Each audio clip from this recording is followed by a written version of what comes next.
Jackie Cation, Laurie Kilmartin. We're recording in progress, Laurie. Yeah. Did you hear about that? Did you hear about the How's it recording going? that's going on in progress? Today, well, we're gonna do stand-up this night, this Sunday you and I night are on before. the same show. Yeah, we're doing that benefit for that that rehab joint, and it's a hell of a lineup. Sharon Houston, Augie Smith, Tony Kameen. Tony, I've known Tony since the beginning of comedy. I've known I love Augie since Tony. the beginning of comedy. Wow. That's so weird. Yeah. That's so great. Those are two decent men, huh? Let it be Yes. known. Huzzah. Yeah, exactly. Other than that, I went too deep into the news today. I dug too deep, Laurie. I found a Balrog. The entire GOP. I don't know what that is. It is a Lord of the Rings reference. And oh my God! Can you just exist in this world for one day? You know what you don't realize is that my ship is dragging mines. Anyway, I have so many nerd references. I can't even hold back. It's the only thing keeping me sane. How do you wake up in the middle of the night? You gotta do what you gotta do. Oh, here's what I do is I don't go to sleep. So there's no reason to wake up in the middle of the night. I'm up all night worrying. How about the gummies? How about how the gummies treating you? The gummies are good. It's just that I didn't if I start reading certain news stories, which I am prone to do, my mind keeps me awake. It's not my body, it's my brain going, what about this? What about this? What about this? And I can't seem to it's hard to turn off. Right. I won't watch or I won't read the news before bed or watch anything scary before bed because I need my rest. I don't. Someone said to me today. They said, "I'm sick of sleeping, going to bed because I have to get up and do something tomorrow. I would like to go to bed because I would like to get some rest." And I was like, "Wow, that is a very weird kind of way of looking at it, right?" So, yeah, I guess. Did you? Isn't that we all? How do you live in a world where, well, I don't know. I guess part of me is like, I am living in that world where I don't have anything I have to do besides everything that, you know what I mean? Like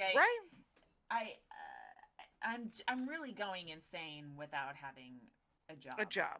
Yeah, you enjoy structure and you like having, you have become a person who does stand up in spite of a writing job.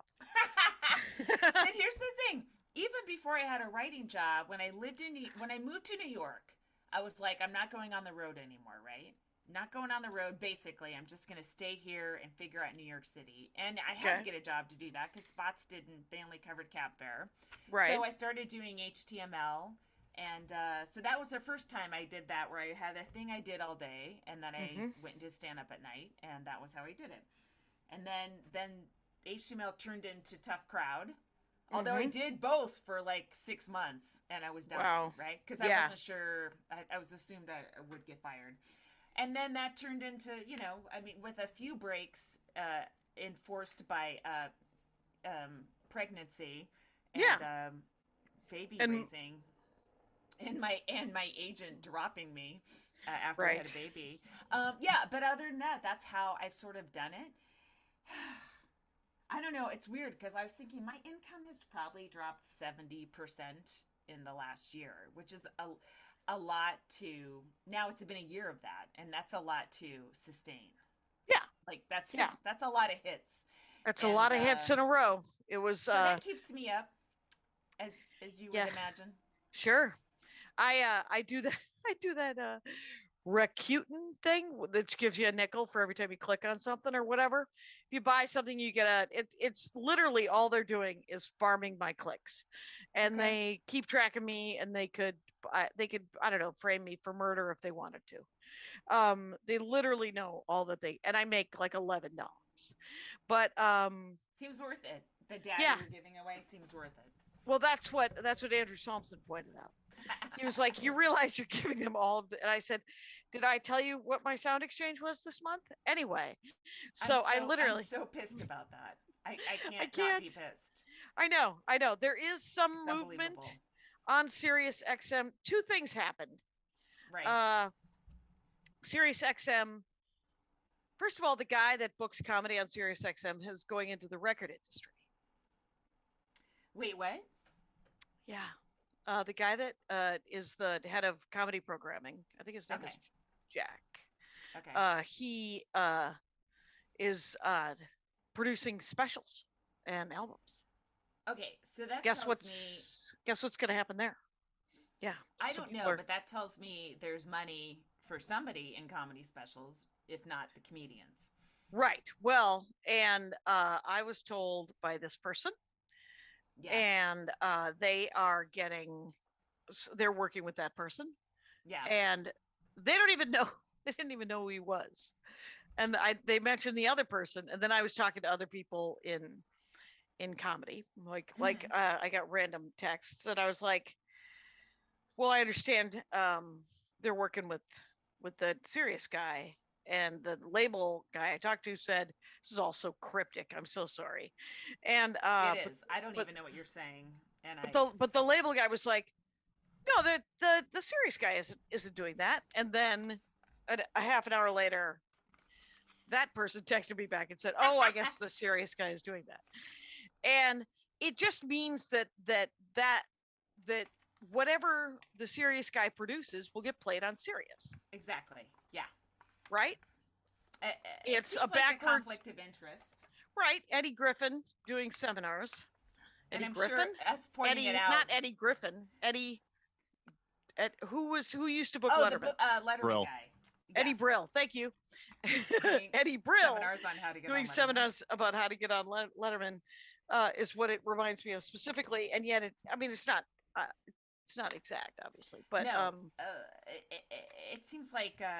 But if you've recorded the new album and it has never been touched by Spoken Giants, you possibly can get it played on XM. Guess who doesn't want to do a greatest hits album? This one right here, because I can't even remember some of those jokes, and some of those jokes were so much in the moment. Like someone was telling me how much they love the Bread album, which is about dating, which is mostly about dating Andy and getting married and learning about like our second year together. And it's such, quite honestly, it's a moment in time. Yeah, they all are. They all are. And I can't recapture it. It's different than music, or maybe it isn't. I don't know. Maybe bands feel the same way. I feel that way about some of my, like, especially, all material, it's who you are at that moment, right? And so, like, like if I have stuff about my kid, right, on Corset, and I was to the point where I could almost not tell these jokes anymore, because I'm telling a joke about him being 4 and he's 12 when I'm telling it. And I'm not saying as if he's 4 at that time. I was saying when he was 4, like you can't keep, unless you're Cosby. Cosby just kept pretending like he was surrounded by 4-year-olds his entire life on stage. Right. But I that he was fucking, by the way, that he was sleeping. Sure. No, he was actually, he did respect, in terms of rapists, he did respect the age of non-consent. Right. You did have to be over 18 for him to roofie you. And so let's give him props there, okay? But that's the title of this show, Kyle. Sure. Age of non-consent. but yeah, it's hard to go back. Should I just? I don't know what to do. I'm just so I was so counting on serious money and album sales money to sort of carry me through this time, which I hope will be brief and not the rest of my career where I'm not writing for money, But right. That's also feeling like maybe that was it. Maybe Conan was my last job and no one will ever hire me. It's starting to feel like that, because I've done so many packets, and a couple of them I was like, this is pretty close to what you want. I know it is. Yeah. Right. Did it, has anyone, this might be a weird question on the show, but what is this show if not a pile of weird questions? Is anyone right? Has anyone, any of your coworkers gotten reassigned in the industry, reassigned in the industry with some they're more work. fighting for Ukraine. And Were they drafted? Yeah, in Kiev. No, yeah, a couple people have had sporadic things. Oh, but so not like nobody's been just co-opted. Skylar is your phrasing on whether on a writing job is interesting. But Skylar Higley is working for the Onion. I think he worked for the Onion before Conan too, but maybe not. But anyway, he's great. And then I think a couple other people have things here and there, but it's it's not the same. No, it's not the same at all. It's not. Right. And television right now is changing so quickly and so much, and it's almost like are there going to be late night shows in 5 years? Is that even maybe that's a genre that's going to go away? I mean, it didn't always exist for all of humanity. It started in like the with 50s, television, early 60s, yeah, right. But it started with television and has been the whole time. But right. yeah, but so it might go away. Things go away. Yeah. So it's as with I'm sure many Americans right now, scary times, and I don't have enough road work it's just not coming. I just don't know what to do. Like, did you ping? Hey, I'm actually a pretty good comic, so it's not like I feel like I just me personally can't seem to get a lot of bookings. I don't understand it. Did you ping Lewis? No, Bruce did. Again? Okay. Yeah. Hopefully. But that's just 1 week. Whenever that happens. Well, I mean, that's granted. That is how I lived my life, trying to get one more week. Yeah. Like I mean, that's so I don't. I mean, yeah. What about what I do? What I do when I'm in that mode, and I am in that mode sometimes, is I look a year ago at my calendar and I'm like, what did I work previous Zoom to previous to October of 2021? What clubs was I at? And did you Mitch Fatel is now booking the Grove in Lowell, Arkansas. Wait, what? Mitch Fatel the comic? Yes. Okay, I need more explanation. Mitch Fatel. Does he live there? I have no idea, but I haven't seen him around, honestly. But Woody, might be on the road he had a Sirius XM show. Okay. Where he was sort of an Opie and Andy kind of shouty dude. And I don't know if he got let go or if he retired or whatever, but Opie and Anthony. I'm like, wait, that doesn't sound Opie right. and Andy. Is it Eddie? Right. It's Ricky Gervais. I'm just going to shout out names in the industry. And so Andy Rooney was talking about something, and he had like a shouty, grumpy show on Sirius XM. And I guess somebody told me that he gave his credits to Woody, the guy who owns the Grove, and Woody was like, then you could get me better comics. And if you look at the lineup at the Grove, I'm like, all right, it's a lot of men of a certain age with a certain attitude. Okay. And an Arkansas attitude, one might say. But the weird thing is Western, that Northwestern, whatever, that part of Arkansas is called a certain kind, and it's genuinely it's a blue spot in a red state. Yeah. Because it's also where all of the executives from around the world at Walmart have to have a presence. If your factories but I wouldn't say a Walmart executive is a Democrat. You wouldn't. Here's the thing: they're not even Americans. But what they are, every factory in the world, that makes anything for Walmart, every company has to have someone who lives in Lowell, Arkansas. Really? That's a Walmart thing? Mm-hmm. Interesting. What a weird company. They're a weird company that, and so there's Indonesians, there's Malaysians, there's Chinese. I mean, there's Eastern Europeans, there's all kinds of it's incredibly diverse, Lowell, Arkansas. It's weird. Okay. It's weirdly Yeah. diverse. And so the stand-up shows they're all super whitey magoos. I mean, it's pretty whitey magoo anyway, but because they're exposed to all of these different humans, Mm-hmm. they're more accepting. And stand-up shows in general are more accepting. I've sat through a DePaulo set and laughed a couple of times, and I was a regular audience member at that Sure. time. Sure, Sure. because Nick has made me laugh many times. right, more 25 years ago than recently. But I will say, Perhaps. Yeah. right. But the thing is I will still laugh, and I don't agree with him on so many things. But he's the best at making me laugh at a joke that I know is where the setup is completely cherry picked to support his punchline in a political way. And even still, I'll be like, "Oh, all right, that's funny." I mean, if what you were saying was true, right? Okay, That I would point be would laughing be even more heartily. yes. But damn it, yeah, that's true.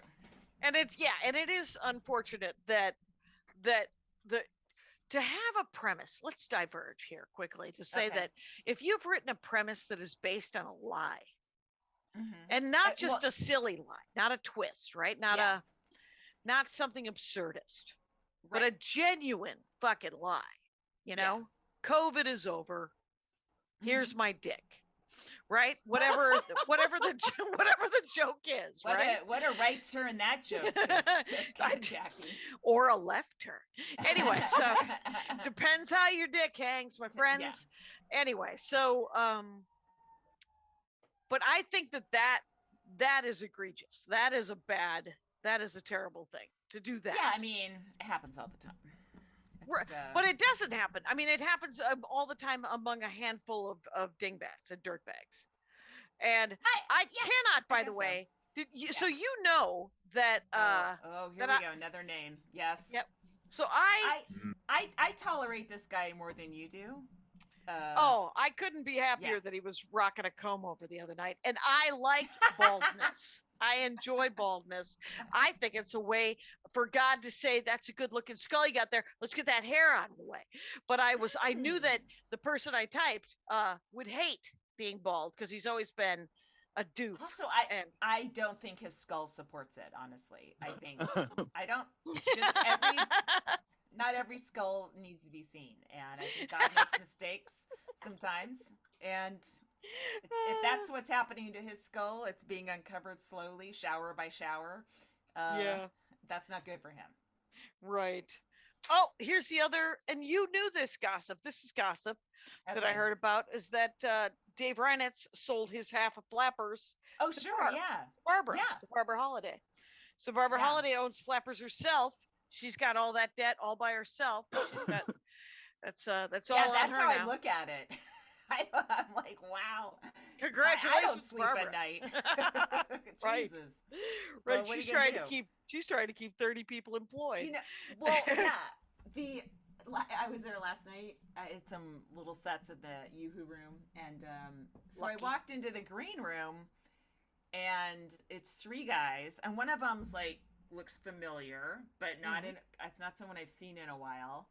And football's on the monitor instead of the comedy show, and I was like, oh, I've just walked into a hotbed of maleness. And then I realized the guy sitting on the couch. I go, hey, to the guy, hoping hello would trigger a name. Yeah. And it didn't. And then I'm like, oh, it's Carlos Mencia. So I'm like, I think I just said, hey, well, good to see you guys. And I walked away because obviously he was headlining the main room, and it was a green room takeover, as happens sometimes when you have a big headliner in the main room. And I didn't want to. I honestly thought, I didn't recognize anyone, and I assumed they were like, just micers. Bringers. Yeah. And then I'm like, oh shit. Actually, they brought the audience, so I'll head out of here and go. I'll take it on the arches. Right. Yeah. If you're doing a Yoo-Hoo, you could go. I mean, at least there's waters in the Yoo-Hoo room, green room. Sure. So, Yeah. Yes, It's I just hung out on the patio and tried was to that Bill avoid Burr in the that variant. video? No, it wasn't. No. Because I didn't think so. Because that person was smiling. That man. And I feel here's what I think, Jackie. I think some of your opinions on this podcast are attributed to me, and I get some hostile stares and some mad dog eyes, and I would want to go. I don't know what you're thinking, but fucking Jackie said it, not me. wow. If you don't mind. If you didn't like any opinions on this show, LaurieKilmartin.com. What? It's just Kilmartin.com, Jackie. I got in early. I was going to say Laurie at LaurieKilmartin.com. That's not an actual email address, by the way. So here's my point. That was not Bill Burr, but I was sitting there and they were running. I think it's Pluto TV, maybe. I'm not really sure. One of the smaller little channels, I guess, is just running tons of old comedy, and so an old evening at the Improv. Well, they're all old. Was up, a very young George Lopez was on. Like his hair was pitch black. He was so young looking. It was crazy. Smooth face. I think Dan St. Paul. Oh wow, Dan St. Paul is Dan St. Paul prior to Murphy St. Paul. Like I think this was before he and Sue Murphy started working together. Okay, can I ask a question? Is Dan St. Paul the one that I'm thinking of? Is he of Italian ancestry? Dan St. Paul, does he do jokes about Italian stuff?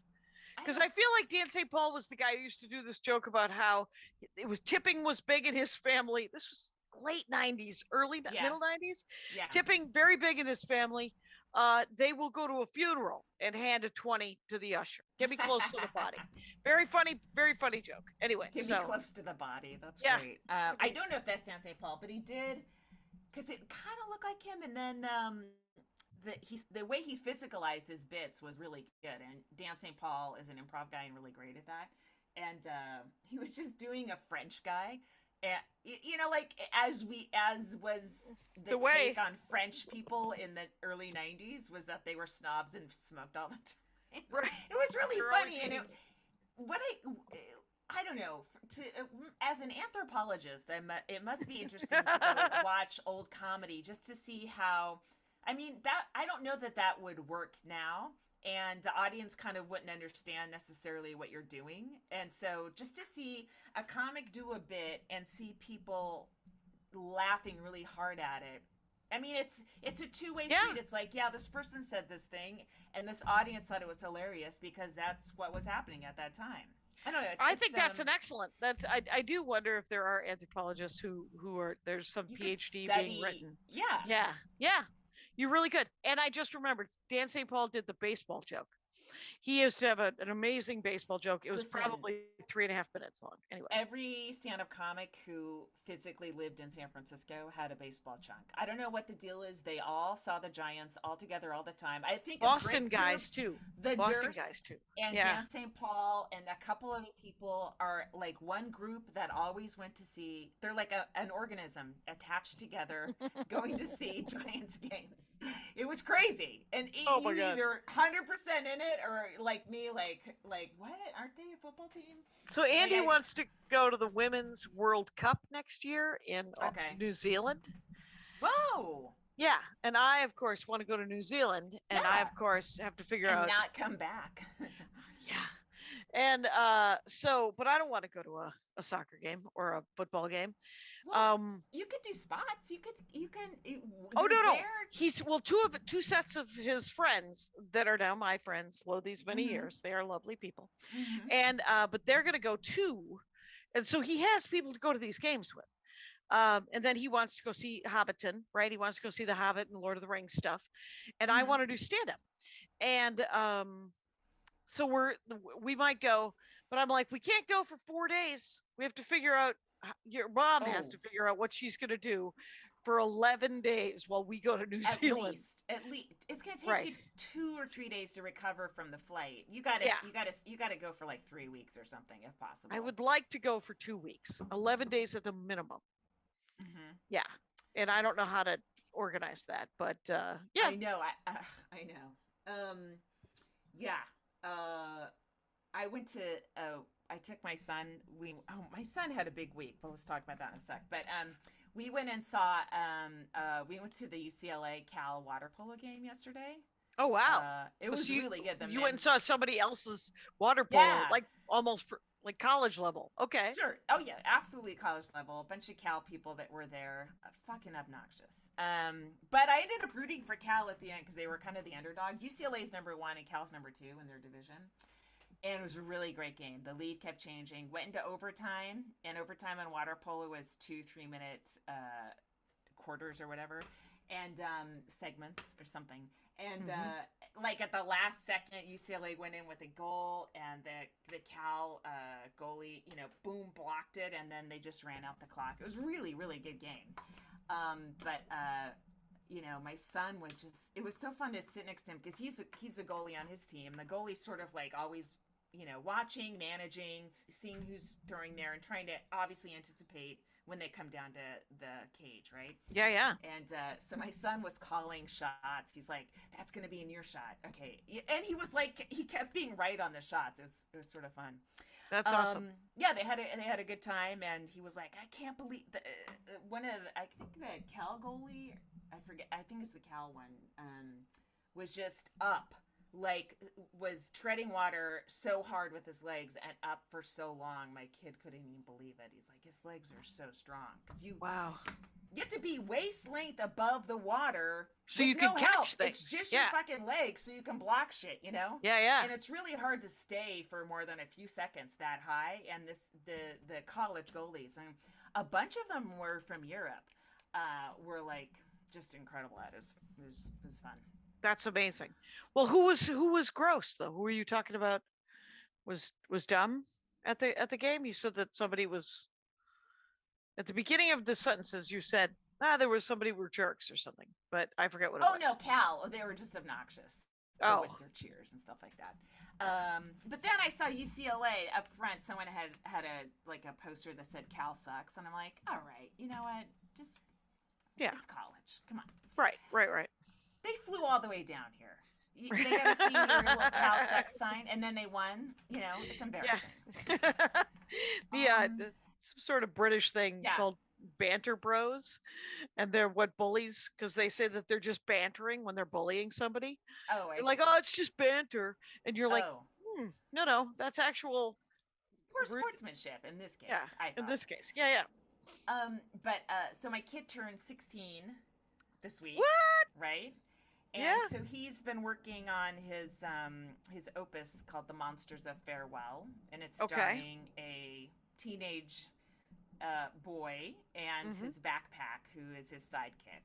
And excellent. They hunt monsters outside what of the city a great of Farewell. premise. It's incredible.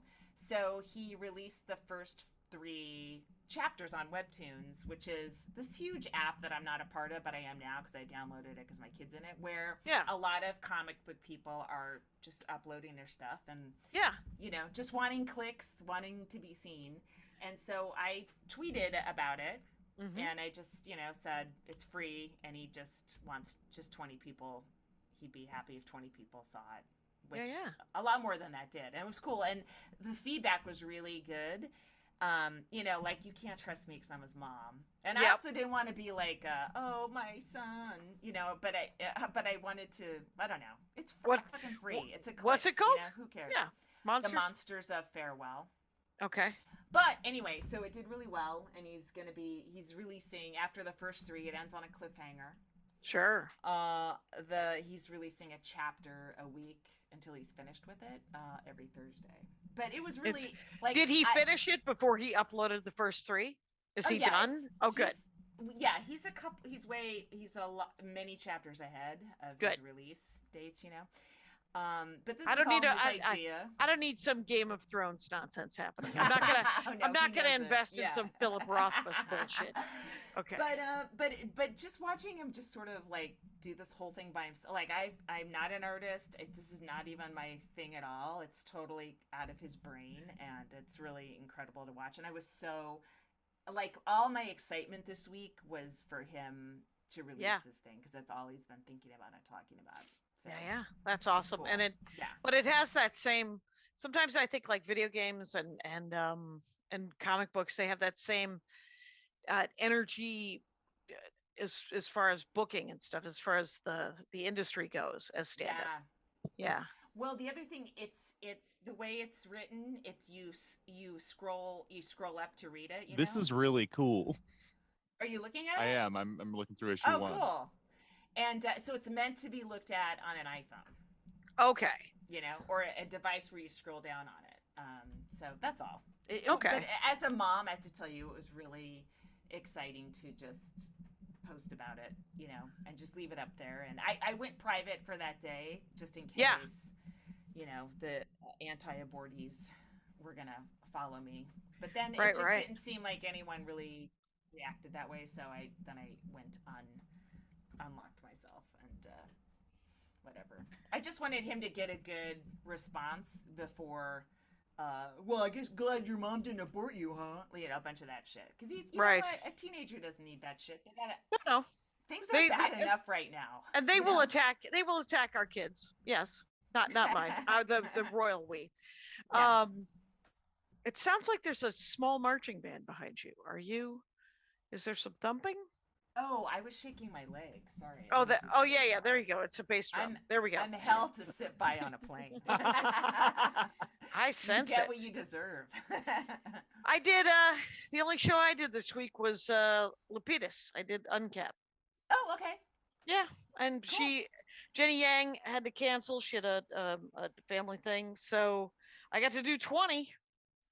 And but the Uncap audience is a delight. Yeah. Except for a couple of people who weirdly wandered into El Cid and they don't know what the hell they're watching. Oh, it's at El Cid? Oh, Yeah, cool. it's at El Cid Does she now. still have a band and stuff too? Yeah. It's they're all there, Denise and the sax player whose name I always forget, but he's a studio guy and he's an amazing saxophone player. Wow. Plays, I think, on the road with Kool and the Gang, or did. And unless Kool and the Gang is still out there, you guys. Hey, let's take a quick break. Okay.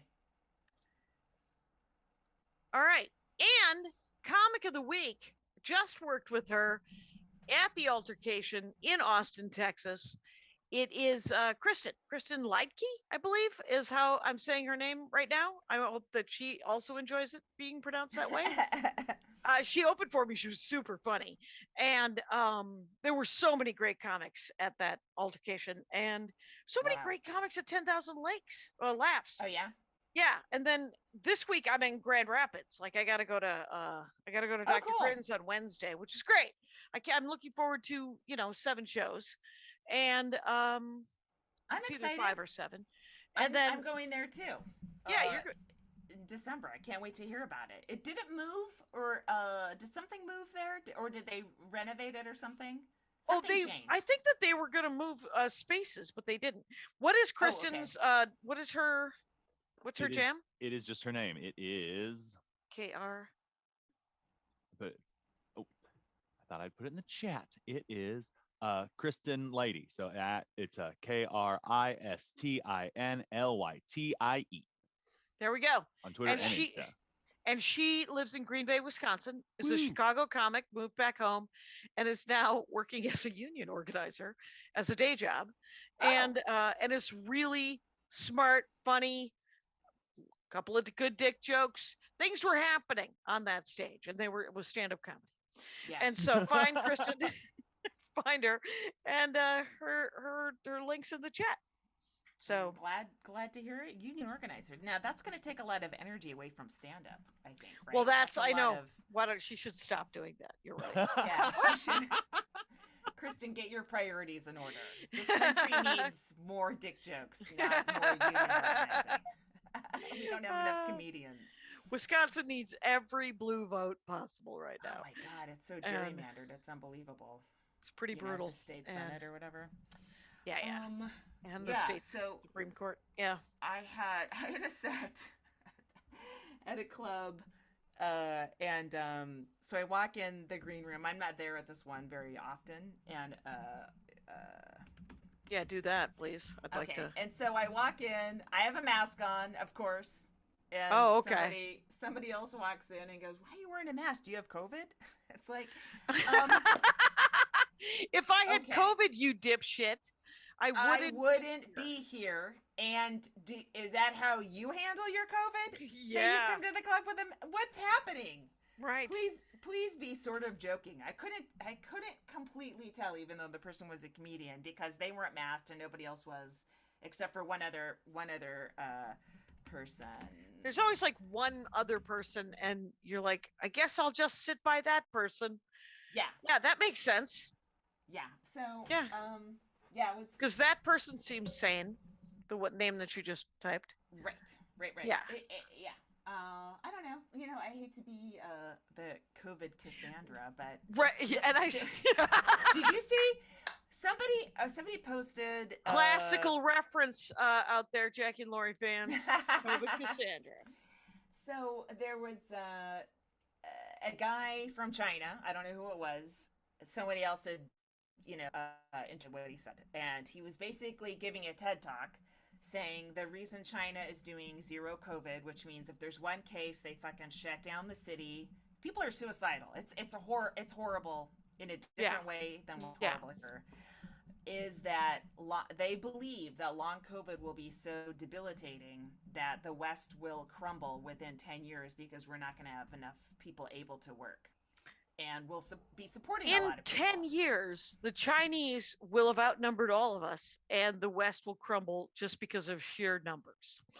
Well, I don't know if that's... that is also fine. But if I'm just saying, like, that just made me, I don't know, newly fearful for the United States. I don't want to get into, like, economic wars. I don't know even what that means. But I'm just like, all these people that I don't know, but like, maybe, like I don't want what the worst case scenario is being projected. I don't want that for everybody, but it feels like we're headed down that road, and it's real scary. That keeps me up at night as well. Well, I mean, it could. We don't know what's going to happen, right? So to future trip and to think about a future that is yet to come, when what you're doing, quite honestly, is what you can to help everybody around you. So and myself mostly. I mean, I could only do that much. Yes, I think about narcissism and I just see a picture of you. No, well, I mean, I'm not wearing a mask to protect anybody but myself. If you're not wearing one, I can't. You're on your own. I saw your Instagram video where you cut the two. Oh, yeah. Yeah, that was super. That was funny. You were just like, "Oh, should I wear?" You're like, "No, I don't." And you were both sides. It was kind of this happens all the time. Is I walk in with a mask and someone asks me if they should put on a mask, and yeah. But why are you asking me? And I don't want to be part of this. And then they start, as I did in the video, creating makeshift masks with their clothing or their hair. And it's like, don't fuck, you're embarrassing yourself, right? But the other thing is I've tried to do that on stage, but exactly what Jackie's doing right now. She pulled her shirt over her nose. Is this better? Exactly. Bingo, 100% that's been done. Is that what assholes? 98% of the audiences are not wearing a mask. So you're basically talking about them, and they're not laughing at it. Right, because my mask bit just literally just goes, none of us are wearing masks and we're all wrong. And I like it. You're including yourself. Yeah. Because and then I talk about where I do still wear a mask and how. And then I'm not getting a laugh. I got one laugh, and it was with an LA crowd, but I didn't get it on the road because I think LA. I don't know what's different, but there's this whole thing I about how I sometimes I wear a mask when I want to be alone. Right? That's a funny line. I like That's comedy right there. There's something there, and I just got to make it, I guess, funnier. But it's funny premise, is what I'm saying. Yes, I like the premise. The other thing is if you do comedy about a topic that's a hot button topic, and put it on social media, right? People will weigh in and go, well, why don't you mention this and this and this and this, right? Like, And it's like, well, because I'm a nightclub comic, and what I'm trying to do is make an audience of nightclub audience members laugh. Attenders. I'm not trying to Yes. get clapter. I'm not trying to get anyone's scientific opinions. I'm trying to get fucking laughs on this topic. And I've gone down many paths, and I found that these 3 paths of the 100 of this gigantic topic are the ones where I get laughs. And you can do your own stand-up if you want to go down Unfunny lane and make points at the Make Points Comedy Club. Fine. Oh my God, another great name for a club, you guys. We got Laurie's expat comedy club coming. Yeah, and the and, Make Points is blue states only. It's they're actually well, it Make could be a Points red Comedy state Club. version. Oh, there's always those Yes. are called churches. Yes. Anyway, so, but I will say, bam, who got him? Zinger. Yes. But did it. wow, I just turned Out into on a Emril victory. Lagasse. I also have references from the early 2000s. Mhm. So, yeah, I want to do a lot more stand-up comedy, and I don't want to not do stand-up comedy. There's only been one show this week, and I swear to God, I'm irritable because of it. It can't, Yeah. and there hasn't been. You know how like during lockdown, you're like, I'm having a show tonight on Zoom, just gonna do Yeah. it, and there's not enough hours in the day right now for me to just throw that together. And now that I'm gonna have to quit Twitter, how will I tell people that I'm having a show in an hour and a That's half? the other thing. Twitter. Fuck, man. Like, Yeah. cool people are like, if enough cool people leave, why would we want to be on there? Right. You know? I don't know. Well, and then what am I gonna? I'm gonna go to. I'm gonna do. It's just gonna have to be Instagram? more my face on Twitter, on TikTok, and I can't stand. I'm not a video lady. I don't like making videos and posting them. I'd rather post jokes. There needs to be some kind of app where we can post jokes, plug our shows. just and, words. Just Yes. start our own little Reddit, and oh well. I mean, it will all hash. I have to tell myself that it'll all hash out. You know, it's Yes. I have to I mean- remember that I have done the best that I can, and it's progress, not perfection, is what I'm going for here, Laurie. I can't. That's good. I don't even Yeah. have like a faith in a higher power to go, someone's carrying me. I don't think that. I'm like, No. no, I got to carry myself. Well, you know what that means though Ugh. is that you're your own higher power, and that's a lot of work. That's a lot of work. Shunt It it off to. is. I mean, I was thinking about this. What did I actually wrote it down, or I saw it in a book, and I took a picture of the page. Okay. I wonder if I did. Did I? Let's find out. Next time on Jackie and Laurie. Let's find out if Jackie goes finds the fucking book. Here we go. Should we take a break? I don't want to I don't- fill the time with a I'm happy we heartfelt can do that. story. Oh, yeah. Let's take another break, and then we'll come back with what I found. Okay. Okay. So it's this whole. I was reading this. I think it's a romance novel. So it's just someone pontificating, as one might in a Yeah. romance novel, because you can't. You got people who spent $8 on a novel. They want to hear your opinion about God. I don't Yes. believe in the God with the long white hair and X-ray vision. Oh, that's hilarious. That favors some people, some countries, some religions, and not other. I don't believe in the sky dweller, the knower of all things, the granter of prayers, but I do believe in the world beyond appearances, and that there's so much we Yes. can't see or touch Yes. just by looking. And I do believe, because I've experienced it again and again, that the world beyond appearances is as real as a chair or a dog or a teapot. Who's experienced it? Who said that? That the author is saying that the character did. So Well, Yeah, maybe so- I hope that's true. yeah, that there is something beyond. I mean, at the very least, you can believe in knowledge, in science, or I the do. universe. But why would I even have the right to complain about income when there's somebody in Pakistan has been flooded, like, out of their Yeah. home and their valley, and what, like, who fucking cares? I don't know. Yeah, yeah. Well, and then except I'm like, for that, I just want to take care of myself and my kid. right? And I do believe that you can think about the greater things, but also our own problems are our own problems, obviously, right? Yeah. So, um, I'm reading aloud. This is a real clock eater, you guys. I believe that every single person has something they find beautiful and that they truly love. The smell of their child's hair. Anyway, let me skip ahead. I believe if you follow that love all the way to the end, if you start with the thing you find most beautiful and trace it back to its essence, you'll perceive an intangible presence, a swath of stillness that allows the thing you love to be visible, like the openness the sky reveals in the presence of the moon. It's a little bit of poetry right there. That's But the nice. thing, right? So if you follow whatever you love back to to try to go back to something, and like I love, let's get back to it. Gonna do a hard lateral move. I love stand-up comedy. Mhm. So when I watch stand-up comedy and I hear a joke that I love, right? Like Bamford has this joke about Foster's freeze Yeah.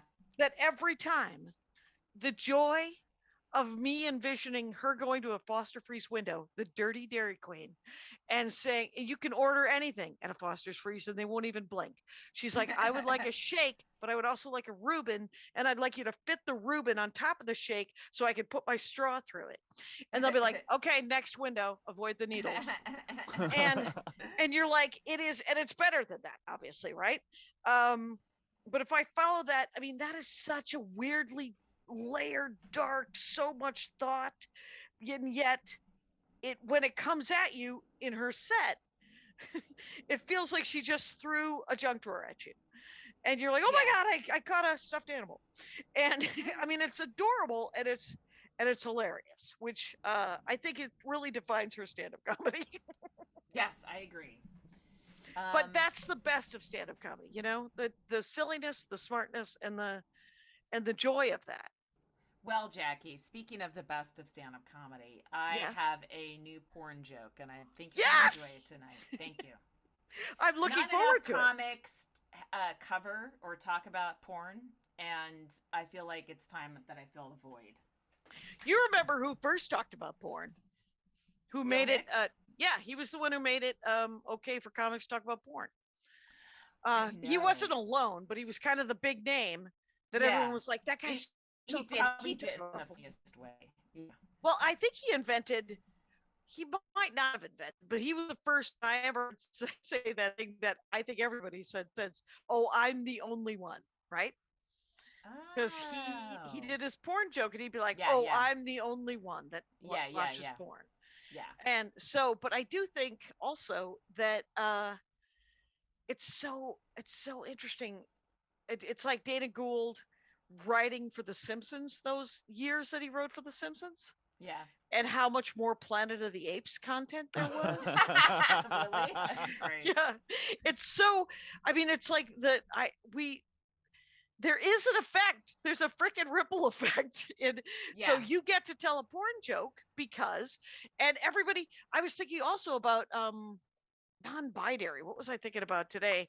Because the non-binary thing is so prevalent now that it feels like everybody's talking about it, even on the road.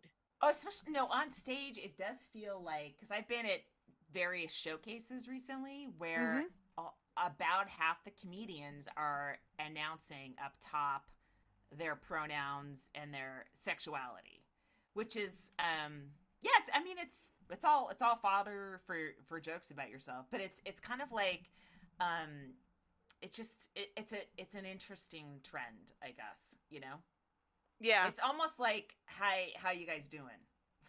Right. It's like how's it going tonight? Like I'm a she, her.